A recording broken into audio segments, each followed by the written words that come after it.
Сәлеметсіздер ме оқушылар? Сәлеметсіздер. Жақсы, отыра қойыңыздар. Бүгінгі көңіл-күйіңіз қалай? Жақсы, онда қазір бір-бірімізге сабақты жылы сөйлетуден бастайық. Мен сіздерге бүгінгі сабақта жақсы нәтиже көрсетіп, жақсы баға алуларыңызды тілеймін. Әрі қарай бір-бірімізге шын жыр арқылы жалғастырайық. Кімнен бастайық ой? Бүгінгі күні сәтті өтсін. Кәусар бүгінгі сабақта белсендірек дамы. Бүгінгі сабақта үздік бол. Бүгінгі сабақты жақсы оқы. Бүгінгі сабақты жақсы оқы. Осы сабаққа жақсы қатысуыңыз өтесің. Бүгінгі сабағың өте сәтті өтсін. Жақсы. Ашық болсын. Жақсы. Бейбарыс бүгінгі сабақтан өте жақсы нәтижеде тапсыр. Белсенді болуыңнан. Жақсы. Кәусар? Кәусар айтады. Кәусар бүгін жолың ашық болсын. Айым осы сабақта белсенділік танытуға тырыс. Ертеңіз бүгін күнделік есте қалсын. Енат жақсы баға алуға тілектеспін. Анке бүгінгі сабақта бесін. Назерке бүгінгі сабақта жақсы бағалар алуға тілектеспін. Назерке баршасын қайта ғой. Бүгінгі сабақта белсенді болды. Жақсы, жарайсыздар. Бүгінгі біздің тақырыбымыз Расул Ғамзатовтың ана тілі өлеңін әрі қарай жалғастырамыз. Бүгінгі тақырыптың сабақ мақсаты көркем шығармалардан орта көлемді үзінділерді мәнерлеп оқу және жатқа айту, одан кейін эпикалық поэзиялық шығарманың тәрбиелік мәнін анықтау болып табылады. Жақсы, біз ана тілі өлеңін талдаған болатынбыз және де жатқа білеміз. Қазір шын жыр арқылы бір-біріміздің қалай жаттадық, тақырыпты өлеңді толық жаттадық, ескеріп алайық. Бірінші бастайды. Іңкәр бастай ғой. Ана тілі Расул Ғамзатов. Адам деген не көрмейді түсінде, жатыр екен бүгін қабір ішінде. Дағыстаннан кен аңғары күн ыстық, көкірегімде орнаған бір тыныштық. Жақсы, әрі қарай жалғастырады. Мағыламыз. Асан өзен ақырайды жартылып, жұрттарға мені жалғыз қалдырып. Мен жартымын үтсіз туған жерімде, жер болады балған тәнім менімде. Жақсы, Арна. Мен жатырмын қара жерге тазына. Келмейді ешкім, көрмейді ешкім маңыма. Тек қияндар шыңқылдайды шын жақта, ал бұғылар өмір сүйді бір жақта. Жақсы, жалғастырады. Кетті ғой деп қыршын ғана жасында, жыламайды ешкім олар басында. Анам қайда, досым қайда күндегі, жарым қалай жатқанымды білмеді. Әрі қарай Дарын. Бар адамнан жатырмын тек бөлегімен, бір дауысты естіп қалдым кенеттен. Естіді мен осы жырдың үнінде, екі кісі сөйлесе алар тілінде. Жақсы, Ақерке. Мен жатырмын жер астында көз жұмып, мына екеуі күбірлейді сөз қылып. Асан деген бір кісінің қулығын, Әли деген бір кісінің сұмдығын. Жақсы, Темірлан. Естідімде сөзін ана тілімнің, бойын жылып, лезде менде тірілдім. Балгер демес, дәрігер демес, емдейді, тек өзім сөйлейді ана тілім. Жақсы, ойнағай, әрі қарай Еркинас. Өзге бірді емзе басқаларымды, мен онымен айта алмаймын әлімді. Егер тілім еттен болса құрмақ, мен дайынмын өлуге де бүгін. Жақсы, жарайсың Назерке. Мен жанымен сүйем осы тілімді, кейде бақытай берсем білімді. Аңсап лиялы естілмейсіз сөзді, ана тілім оғын менің өзім. Жақсы, жалғастырады. Махмұт жылын оқу үшін жасқауым, түйме әлде аудар оғын басқаным. Мен болдым ба ең соңғы ақын бүгінде, өлеңдерін жазар алар тілімде. Жақсы, Айым. Мен сүйемін планетарының барлығын, өзен, тауын, әр көлі мен арқын. Мен сүйемін ұлы елімнің көлінде, әлімше оны айттым абай тілінде. Жақсы, Абай жалғастырады. Қымбат маған елдің бар даласы, балдық пенен Сахараның арасы. Қайда болсын қиям оған жанымды, қасы бірақ қабырды. Жақсы, отыра ғой, Інжу. Ағаштар да жазып қойған құлпытас, тұрса ода алаңарды ұмытпас. Еске абжырыр кәрі жасы жақын деп, мұнда Расул Ғамзатұлы жатыр деп. Жақсы, жарайсыздар, отыра қойыңыздар. Жалпы бүгінгі сабаққа дайындықтарыңыз өте жақсы екен. Жарайсыздар. Жалпы ана тілі өлеңі не туралы болды сонымен? Кім жауап береді? Қол көтеріп жауап берейікші. Арна. Өзінің ана тіліне деген сүйіспеншілігін білдіреді. Жақсы, отыра ғой. Тағы да кімнің ойы бар? Еркинас айта ғой. Автор ана тілін құрметтеп, оны дәріптеу керек екені жайлы айтқан.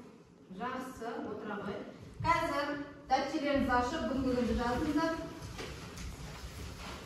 Мамырдың 17-сі сынып жұмысы ана тілі өлеңі.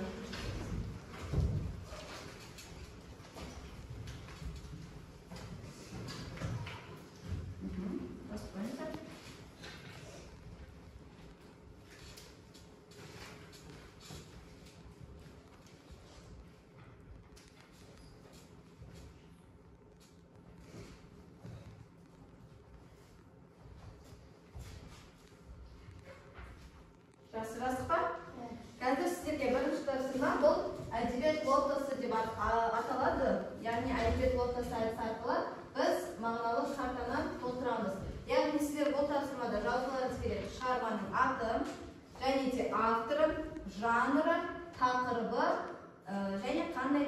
тәрбиелік мәні бар. Дискриптор шығарма туралы мәліметті толтырасыздар және де тәрбиелік мәнін анықтайсыздар. Бұл тапсырмаға сіздерге 3 балл беріледі және де 3 минут уақыт беріледі. Кірсеңіз.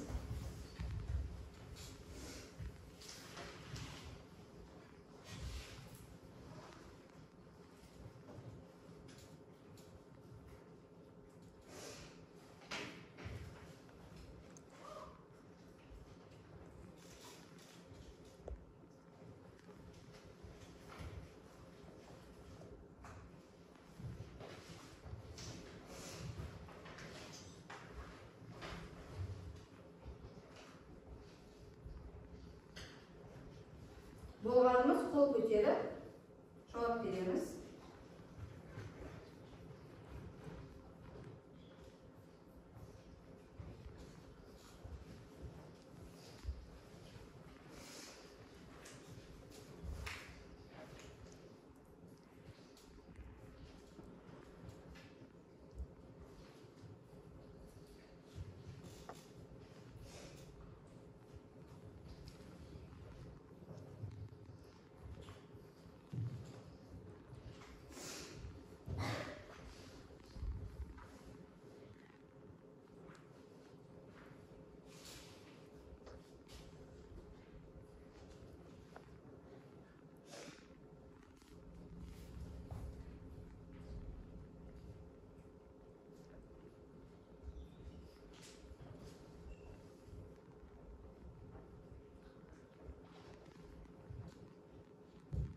Аяқтағаны қошырма, Бекіназ, жауап бере бар.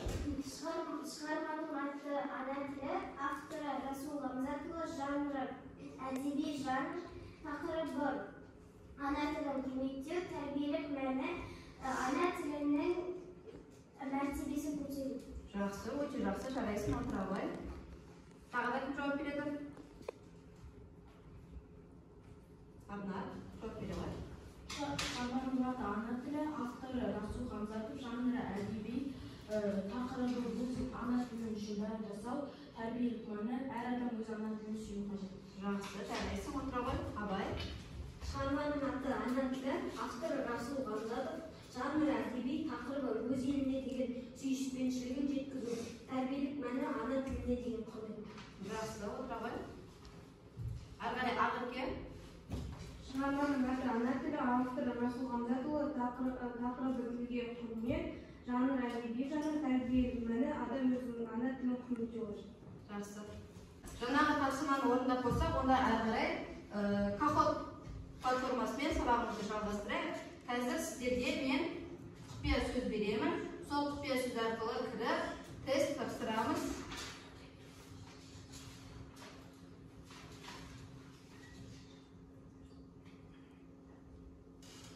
Сұрақтардың бәрі тақтаға шығады. Сіздер тек қана түсін таңдап жауап бересіздер.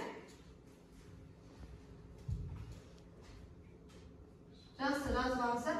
653, 45, 91 жұптық жұмыс, жұппен жасай беріңіздер. Жақсы, Найзекке кірді. Темірлан, Еркеназ, Каусар, Салауат, Қаламқас, Айдемал.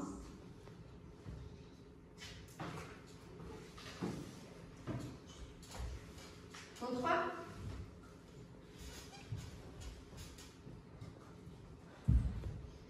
Тағы да бір-екі оқушыны өте тұрайық.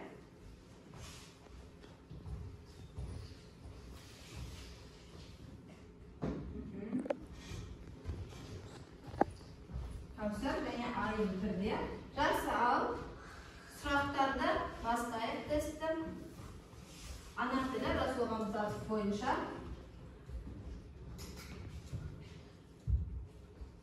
Расул Ғамзатов қай жылы және қай жерде дүниеге келген?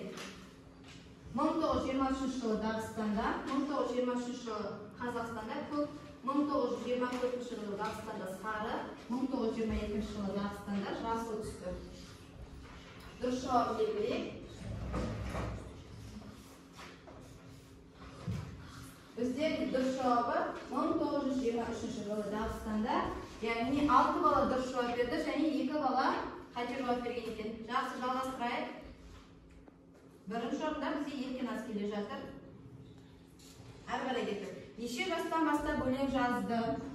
10 жасынан 9, 11, 12 жасынан.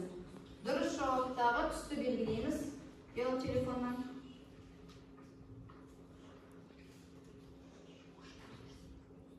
Жақсы, бір оқушы белгілемеген.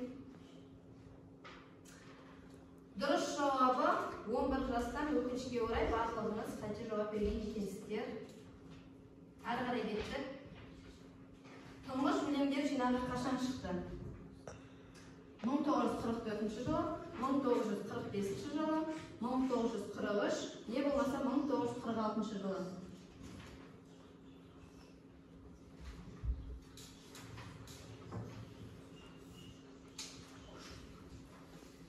Жақсы, 8 оқушыда дұрыс жауап берді, яғни 1943 жылы тұңғыш жинағы шыққан екен. Әрі қарай жалғастырайық. Келесі сұрақ. Жазушы қай тілде түс көрсе, сол тілде жазуы керек. Кімнің сөзі? Оралхан Бөкей, Абай Құнанбаев, Расул Ғамзатов, не болмаса Дулат Исабеков. Қай жауабы дұрыс? Кезек белгілейміз. Оқушылар уақыт аз қалды. 5 секунд, 4 секунд, 3, 2. Жақсы, Дулат Исабековтың сөзі екен. Әрі қарай кеттік. Бізде әлі Еркеназ бірінші орында келе жатыр. Ана тілі өлеңін қазақ тіліне кім аударды? Сағи Жиенбаев, Халел Досмұхамедов, Дулат Исабеков және Сайын Мұратбеков.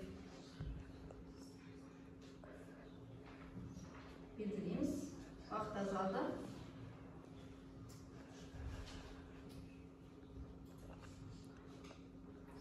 Сағи Жиенбаев болатын. Жақсы, жарайсыздар. Әрі қарай кеттік. Егер тілім ертең болса құрыма, мен дайынмын өлуге де. Жалғастырайық. Бүгін, былтыр, қазір, не болмаса бір сүгіні. Өте жақсы, жарайсыздар. Егер тілім ертең болса құрыма, мен дайынмын өлуге де. Бүгін ақ кімнің өлеңі? Расул Ғамзатов. Жарайсыздар. Әрі қарай жалғастырайық. Ақын қай ұлтты? Расул Ғамзатов қай ұлттың ақыны? Белгілейміз. Қазақ, шешен, авар және ноғай. Авар ұлтының ақыны. Жақсы, жарайсыздар. Бірінші орында Каусар мен Айын келе жатыр. Өлең не туралы? Жер, тіл, отан және махаббат.